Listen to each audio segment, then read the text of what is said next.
മലതാങ്ങി ഇല കൊണ്ടുള്ള ഡിഷ് തയ്യാറാക്കാനായിട്ട് ഒരു മിക്സിയുടെ ജാറിലേക്ക് ഈ ഇല ഇട്ട് കൊടുക്കാം.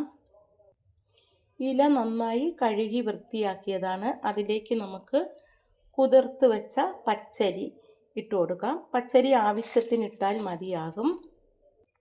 ഒരു ചെറിയ കപ്പ് പച്ചരിയാണ് കുതിർത്തത് ഞാൻ ഇതിലേക്ക് ഇട്ടത്. ഇനി ഇത് അരയാൻ ആവശ്യത്തിനുള്ള വെള്ളം, പച്ചവെള്ളം ഇതിലേക്ക് നമുക്ക് ഒഴിച്ച് നന്നായിട്ട് അരച്ചെടുക്കാം. നന്നായിട്ട് അരച്ചെടുത്തു. അത് നമുക്ക് കുറുക്കാനുള്ള പാത്രത്തിലേക്ക് ഒഴിച്ചു കൊടുക്കാം.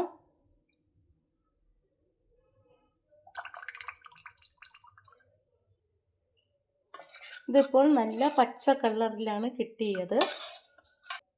ഇതിലേക്ക് ഞാൻ ശർക്കരയാണ് ചേർക്കുന്നത്. ചീകി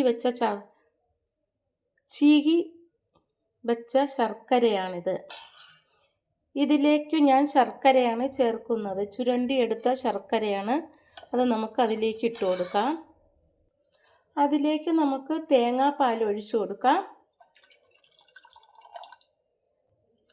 കുറച്ച് ഏലക്കാപ്പൊടി ചേർത്ത് കൊടുക്കാം. ഇനി ഇതെല്ലാം കൂടി നന്നായിട്ടൊന്ന് മിക്സ് ചെയ്ത് കൊടുക്കാം. ഞാനിവിടെ 50 ഗ്രാം ശർക്കരയാണ് ചേർത്തത്.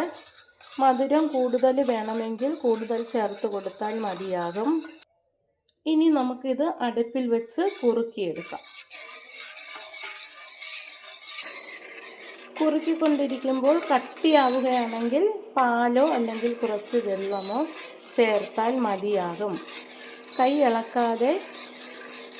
കൈ എടുക്കാതെ കുറുക്കിക്കൊണ്ടിരിക്കണം, അല്ലെങ്കിൽ അടിയിൽ പിടിക്കും. കുറുകി വരുന്നുണ്ട്. കട്ടിയാവാതിരിക്കാൻ വേണ്ടി കുറച്ച് രണ്ടാം പാലും കൂടി നമുക്കിതിലേക്ക് ഒഴിച്ചു കൊടുക്കാം.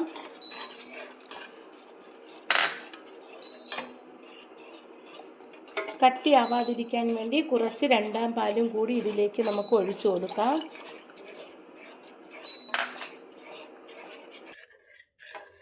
കുറുകി വരുന്നുണ്ട്. കുറച്ച് സമയം കൂടി നമുക്കിത് കുറുക്കിയെടുക്കാം. ഇതിപ്പോൾ നന്നായിട്ട് കുറുകി തിളച്ച് വന്നിട്ടുണ്ട്. കുറച്ച് സമയം കൂടി ഇളക്കിയിട്ട് നമുക്ക് തീ ഓഫ് ചെയ്ത് കൊടുക്കാം. ഇത് വളരെ ഹെൽത്തി ആയിട്ടുള്ളതാണ്. ഈ കുറുക്ക് കർക്കിടക മാസത്തിൽ 7 ദിവസം ഇത് കഴിച്ചാൽ ശരീരത്തിന് നല്ല ബലവും ശക്തിയും കിട്ടും. നല്ല പ്രതിരോധ ശേഷിയുള്ളതാണ് ഈ കുറുക്ക്. ഈ ഇല കിട്ടാൻ തന്നെ വളരെ പ്രയാസമാണ്. എൻ്റെ ഈ വീഡിയോ ഇഷ്ടമായെങ്കിൽ ആദ്യമായി കാണുന്നവരെല്ലാം എൻ്റെ ചാനൽ സബ്സ്ക്രൈബ് ചെയ്യണം, സപ്പോർട്ട് ചെയ്യണം. Thank you. ഇതിപ്പോൾ തിളച്ചു.